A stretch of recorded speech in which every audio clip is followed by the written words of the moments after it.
வணக்கம். லதா காமாட்சி நெல்லை போஜன். இன்றைக்கி சிம்பிளான ரெசிபி தான். தட்டைப்பயிறு துவையல் ரைஸில் பசைஞ்சு சாப்பிட்றதுக்கு. அதுக்கு சின்ன கப்புக்கு 1 கப்பு தட்டைப்பயிறு எடுத்துருக்கிறேன். உப்பு, வரமிளகா, பூண்டு, கருவேப்பிலை, தேங்காய் பூ. இப்போ தட்டைப்பயிறு எல்லாத்தையும் வறுத்துக்கலாம். வறுத்துட்டு மிக்சியில் ஆறினோன்னு மிக்சியில் அரைச்சி அப்படியே பசைஞ்சு சாப்பிட வேண்டியதான். ஒன்று ஒன்றா பார்ப்போம்.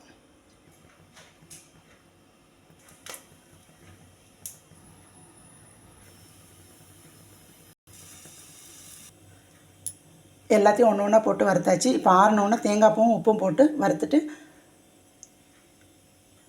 ஸ்டவ் ஆஃப் பண்ணோன்னே தேங்காய் பூவும் உப்பும் போட்டு வறுத்துக்கலாம். சூடு ஆறினோன்னு மிக்சியில் அரைச்சிட்டு வந்துடலாம்.